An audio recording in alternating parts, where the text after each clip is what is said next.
Greetings, comrades. Sound. Wait. The mail's here. Oh, great. Thanks.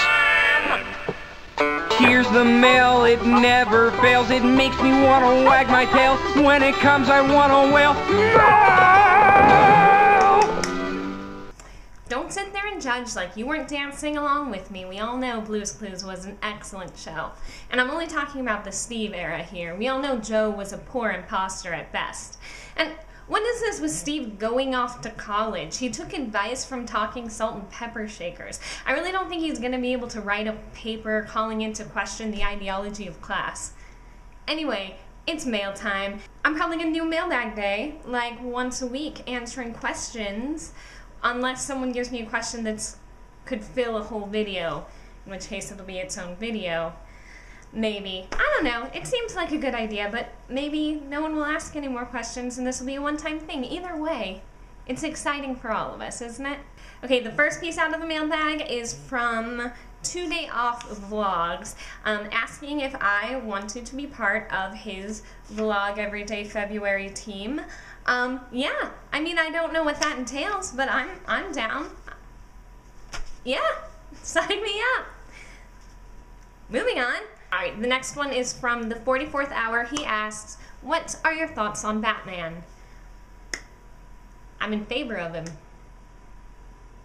Don't play. Everyone knows that Batman is my hero. Between him, Veronica Mars, and John Shepard, you almost don't need any other fictional characters.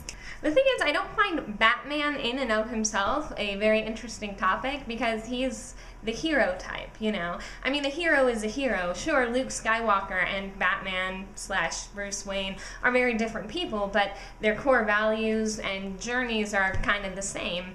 So I don't think that's so interesting to talk about on its own. What I do find interesting are Batman's villains. I think they're probably the best villains of any comic, maybe of anything ever.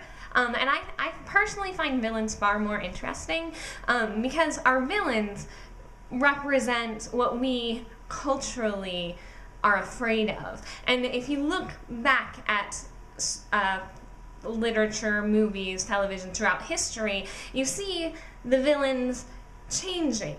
And I think that it says something interesting. I think it says way more interesting things about us than our heroes do, because heroes tend to be the same over and over again. I mean, they have different superpowers and that sort of thing, but at the end of the day, the hero is the hero. But our villains are very different.